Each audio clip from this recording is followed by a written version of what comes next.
Hello and thanks for joining me in this video. As I'm going through my project, I've brought a number of things to help me make my life easier for my motorcycle restore, and in this video I'm going to be sharing some of the things I've brought. So first we're going to start with something that's quite essential. I've already started thinking about the paint job of this motorcycle, and I've got some paint stripper, paint remover. So this comes in a number of different varieties. I'm going to check out this one, Bartow line I think it's called. And to help with that process, also I'm going to use sandpaper where possible, but I do know the engine needs a bit of work to get it shiny again. It's an aluminium engine, so I've actually brought some brass spinning wheel discs. These are quite good because they can attach onto your drill, and you can use this to actually clean those hard to reach areas.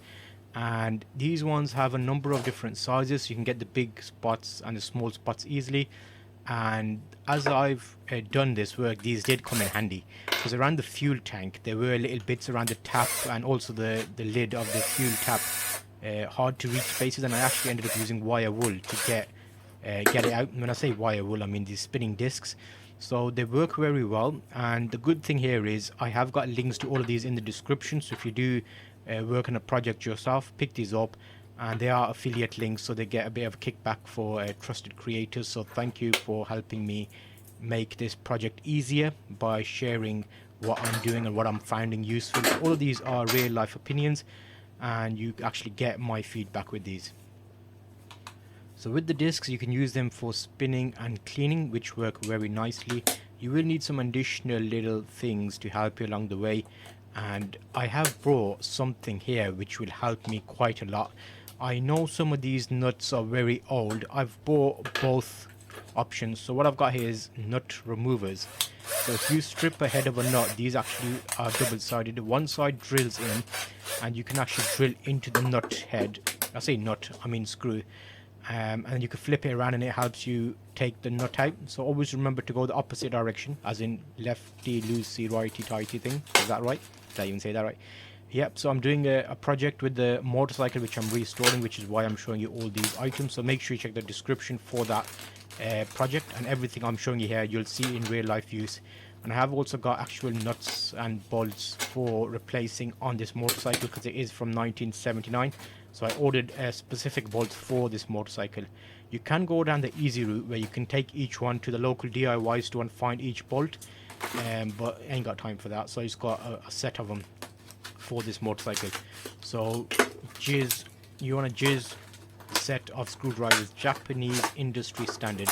If you're working on old Japanese motorcycles, these are going to be essential, because you don't want to strip the nuts. I keep calling them nuts, the screws. You like yourself a bit of nuts there, mate. Okay, so with these, what's happened is I think the last person that's worked on this bike has used Phillips, and I'm seeing a lot of chewed nuts. So the last person that worked on this bike has been using the wrong screwdrivers, and it's chewed up quite a few of these screws. So I've actually got a set of these jizz screwdrivers to make sure I can easily take the screws out and work with those. And these are all purchased on Amazon, with a few exceptions from eBay, where I found the Honda manual as well. So I needed the bike's owner's manual just to make sure I'm on the right track. And this is a 250cc Super Dream. There's quite a lot of work going into this, so by the time you see this video I've probably already taken off the fuel tank, I've worked on the carbs, I've done the stripping down of the tank, which you haven't seen yet. I've probably done a test ride on it, and fingers crossed it all works well. But as you get through this, you will also need a new air filter, oil filter, all these other little bits as well. So if you're ahead of your project, you do know the standard things you want to get is like plugs, air filter, oil, and anything else that pops up along the way you can buy. But these are kind of sharing these things that I've brought, and this was a pre-oiled HIFLO filter, I think it's called HIFLO filtro.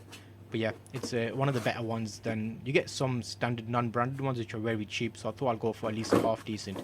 And here's the oil filter that will get changed as well at some point once I've started working on the engine. And looking at these, you can see there's a number of options available in different varieties, so keep an eye out for that. I have also actually brought a motorcycle lift, so I will be making a separate video about the lift itself. I found this one was not the right one for my type of motorcycle, as exhausts go under the motorcycle, and the lift that I've got here, I'll call it a jack lift, it's a bit wider, so it's more designed for flat tracker bikes and like the off-road type. So this wasn't the best option. I will do a video showing you how I struggle with this, and I might make a wooden frame which helps me lift the bike up, as opposed to, yeah, this way. So there's a whole, I think there's a whole art of lifting motorcycles, because cars are quite easy, you go straight up, but here you have to get the right balance. I'm hoping you find this useful. I'm sharing what I'm buying along the way with you to kind of let you know what you will need to think about if you're doing your own motorcycle project.